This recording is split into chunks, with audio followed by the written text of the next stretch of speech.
জিরান্ড ব্যবহার করবেন আপনি। দেখুন, হিজ প্রফেশন ইজ রাইটিং। এখন দেখুন কমপ্লিমেন্ট কি হিসাবে ব্যবহার করে এখানে আমি লিখে দিয়েছি, সাবজেক্টকে নির্দেশ করে হচ্ছে গিয়ে কমপ্লিমেন্ট প্লাস। সবাই কেমন আছেন? আশা করি সবাই ভালো আছেন। আজকে একটি নতুন টপিক নিয়ে আলোচনা করব। টপিকটি হচ্ছে জিরান্ড।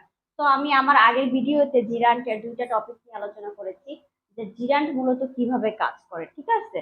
তো আপনারা চাইলে আমার আগের ভিডিওটা দেখে আসতে পারেন, খুবই গুরুত্বপূর্ণ টপিক ছিল। এবং আজকে আমি জিরান্ডের অন্য পার্ট নিয়ে আলোচনা করব। ঠিক আছে, আজকে আমি আলোচনা করব হচ্ছে প্রিপজিশনের অবজেক্ট হিসেবে কিভাবে জিরান্ড বসে এবং কমপ্লিমেন্ট হিসেবে কিভাবে আপনি জিরান্ড ব্যবহার করবেন। ঠিক আছে, তো এখানে কিছু উদাহরণ দেওয়া আছে, চলুন সেগুলো আগে দেখে নিই।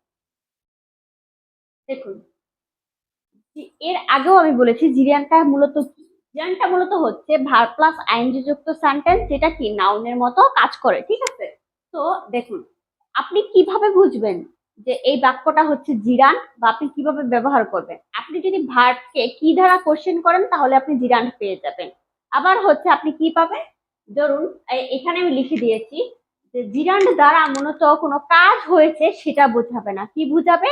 বুঝাবে হচ্ছে কাজটির নাম বোঝাবে। ঠিক আছে, তো এখানে হচ্ছে আজকে আমি প্রিপজিশনের অবজেক্ট হিসেবে আপনি কিভাবে জিরান্ড ব্যবহার করবেন সেটা শিখবো। ঠিক আছে, তো দেখুন প্রিপজিশনের অবজেক্ট। ঠিক আছে, by working hard you can be successful.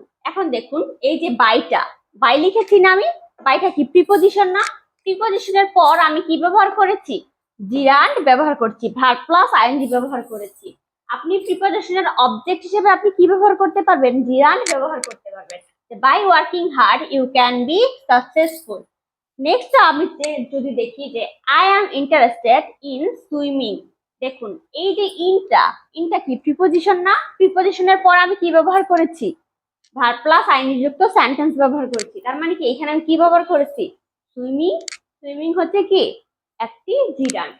তো আপনি কিভাবে বুঝবেন এটা জিরান্ড? দেখুন I am interested in swimming, আমি হচ্ছে কি আমার ইচ্ছা আছে সুইমিং এ, কিন্তু আমি কিন্তু সুইমিংটা এখনো পর্যন্ত করিনি। ঠিক আছে, সেম ভাবে by working hard you can be successful.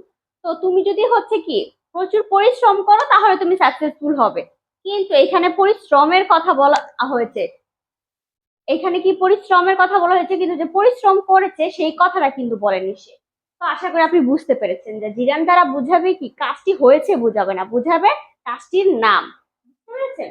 তো দেখুন পরবর্তীতে যদি আমরা আসি যে কমপ্লিমেন্ট হিসাবে কিভাবে জিরান্ড ব্যবহার করবেন আপনি। দেখুন his profession is writing.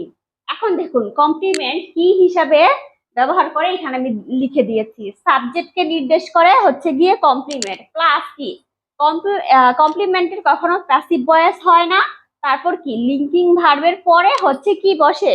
Complement বসে। এখন দেখুন কমপ্লিমেন্টটা আপনি বুঝবেন কিভাবে। কমপ্লিমেন্ট যেহেতু সাবজেক্টকে নির্দেশ করে, এখানে দেখুন হিজ প্রফেশন ইজ রাইটিং, এটা মূলত এই রাইটিংটা প্রফেশনটা কাকে নির্দেশ করেছে? তার প্রফেশন হচ্ছে রাইটিং। এই লেখা কার প্রফেশন? সাবজেক্টের না, হিজের না। দ্যাটস ওয়াই কি এটা হচ্ছে কি একটা কমপ্লিমেন্ট। পরবর্তীতে যদি দেখি my hobby is travelling in all places, মানে ট্রাভেলিং করার যে হবিটা, এই হবিটা কার? এই হবিটা হচ্ছে গিয়ে কি আমার। দ্যাটস ওয়াই কি কমপ্লিমেন্ট কাকে নির্দেশ করে? সাবজেক্টকে নির্দেশ করে। আশা করি এই সেন্টেন্স গুলো আপনি বুঝতে পেরেছেন। যদি কেউ বুঝতে না পারেন আমাকে অবশ্যই কমেন্ট করে জানাবেন যে ম্যাম আমি এই জায়গাগুলোতে বুঝতে পারিনি, আমাকে বুঝিয়ে দেন। আমি অবশ্যই আপনাদের বুঝিয়ে দেওয়ার ট্রাই করবো। তো আজকে এই পর্যন্তই, দেখা হবে অন্য কোনো ভিডিওতে। ততক্ষণ পর্যন্ত সবাই ভালো থাকবেন। ধন্যবাদ সবাইকে।